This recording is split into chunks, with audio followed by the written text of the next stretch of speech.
dengan wujuding sukma.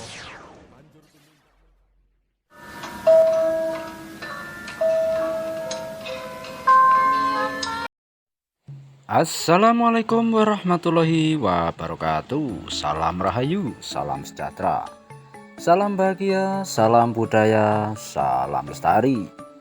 Jumpa lagi dengan Blitar Channel 999. Kali ini Blitar Channel akan menguak sedikit tentang makam petilasan Eyang Semar Bodronoyo. Tapi sebelum itu jangan lupa selalu dukung channel kami agar supaya terus berkembang dan berkembang lebih baik dengan cara ketik tombol subscribe, like, komen, dan share-nya. Dan terima kasih yang sudah mendukung channel Blitar 99. Saya ucapkan banyak terima kasih, dan yang baru menemukan jangan lupa dukungannya. Oke, kita ulas langsung cerita-ceritanya. Keberadaan makam petilasan Eyang Semar di Gunung Tidar mampu memberi keuntungan ekonomis bagi warga sekitarnya. Pasalnya petilasan tersebut selain banyak diziarahi, kini juga berkembang menjadi objek wisata. Ritual pemasangan kain mori, ageman pusaka, dan pusara petilasan Eyang Ismaya Jati pada siang hari Jumat Pahing 4 Suro 1952 BE. Pemasangannya dilakukan oleh Nyi Mayangga Seta dibantu seorang peziarah dari Kediri. Panjang kain mori ageman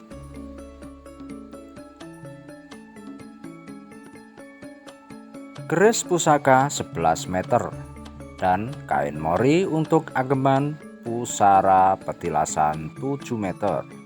Menurut juru kunci makam petilasan Eyang Ismaya Jati Busutijah, nama-nama yang ada di puncak Gunung Tidar ini mempunyai makna yang tersamar. Sebutan Eyang maknanya elingo podo sembahyang, ingat untuk melakukan sholat.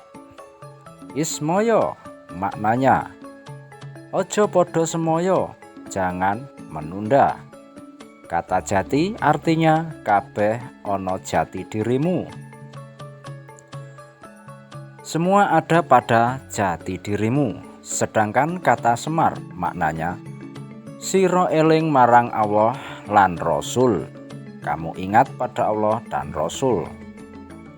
Di pucuk Tugu Puser Tanah Jawa yang berada di tengah lapangan di puncak Gunung Tidar ada tulisan aksara Jawa 3 buah. Sa ini maknanya sapa salah seleh. Barang siapa yang bersalah akhirnya akan ketahuan juga. Bermakna sapa sholat selamat, sapa yang menegakkan sholat akan selamat. Puncak Gunung Tidar sendiri menjadi salah satu objek wisata spiritual atau objek wisata ziarah yang cukup terkenal di Magelang. Di sini di samping ada makam petilasan Eyang Ismaya Jati, juga ada makam petilasan Syekh Subakir, makam Kiai Sepanjang, dan makam petilasan Pangeran Purboyo yang berada di bawah pohon beringin besar. Konon Syekh Subakir adalah penakluk Gunung Tidar.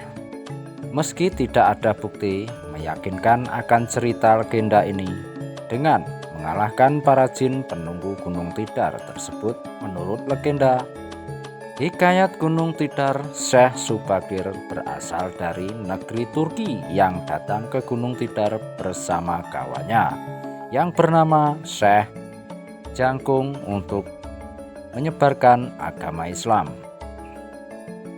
Kini Gunung Tidar sedang dikembangkan oleh pemerintah Kota Magelang sebagai objek wisata rekreasi. Di sini sedang dibangun sebuah gerdu pandangan dengan biaya 1,8 miliar rupiah lebih dari gardu pandangan ini akan dapat dinikmati panorama alam yang indah di sekitar Magelang.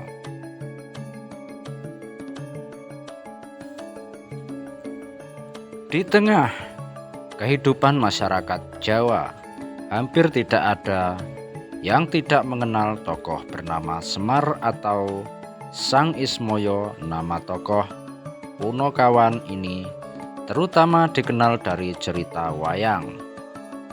Namun juga ada di antara orang Jawa yang mengenal tokoh ini lewat dunia mistis, jagat kebatinan. Konon petilasannya bisa ditemukan di Gunung Tidar. Pada zaman serba modern sekarang ini ternyata ada generasi muda Jawa yang tidak mengenal tokoh Semar. Sosok yang dikenal sebagai Sang Pamomong ini ada dalam cerita wayang dan tokoh ini adalah asli dari Indonesia. Semar tidak ditemukan dalam cerita asal Mahabharata atau Ramayana. Di India bahkan tokoh ini dipercaya sebagai nenek moyang raja-raja Jawa dan menjadi pamomong danyang Pulau Jawa. Ada sebagian versi cerita tentang asal-usul Semar yang dipercaya sebagai penjelmaan dewa yang turun ke dunia dan hidup menyatu dengan manusia biasa. Dia mempunyai tugas luhur untuk mengasuh pihak-pihak yang berbudi pekerti dan menjunjung tinggi kebenaran, sehingga Semar juga disebut sebagai dewa pamomonging satria sinamar dadi kawula dewa pengasuh kesatrianya yang menyamar sebagai hamba. Seperti dikisahkan dalam kitab-kitab Manikmaya, Kenda, dan Paramayoga, Semar berasal dari alam kedewaan, jagat dewa. Dalam kitab tersebut diceritakan putra Sang Hyang Wenang yang bernama Sang Hyang Tunggal menikah dengan Dewi Rekatawati. Sepasang suami istri tersebut melahirkan putra berupa sebuah telur ajaib yang melesat ke hadapan kakeknya Sang Hyang Wenang. Oleh sang kakek, telur ajaib tersebut disabda cipta menjadi 3 zat hidup yang bersifat dewa. Bagian kulitnya yang keras menjadi Sang Tejo Mantri, bagian putih telur menjadi Sang Ismoyo, dan bagian kuning telurnya menjadi Sang Manikmoyo. Dalam sayembara memakan gunung, Sang Tejo Mantri dan Sang Ismoyo kalah melawan Sang Manikmoyo, sehingga mereka berdua harus turun ke Arcapada untuk menjadi pengasuh manusia. Manusia keturunan Sang Manikmaya di Arcapada. Sang Tejo Mantri beralih rupa dan nama menjadi Togok yang mengasuh manusia-manusia merah yang bersifat serakah. Sedangkan Sang Ismoyo beralih rupa dan nama menjadi Semar yang menjadi pamomong kesatrianya berdarah biru yang bergelimbang wahyu. Togok dikisahkan selalu gagal membujuk majikannya untuk bersikap dan berbuat baik, dan benar Semar berhasil membimbing asuhannya ke arah perbuatan benar dan luhur. Oke, itulah sedikit cerita tentang petilasan Eyang Semar dan makam petilasan Eyang Semar di Gunung Tidar. Dan semoga bermanfaat untuk kita semua. Pengasuh kesatrianya yang menyamar hamba. Salam Rahayu dari Blitar Channel 99. Assalamualaikum warahmatullahi wabarakatuh.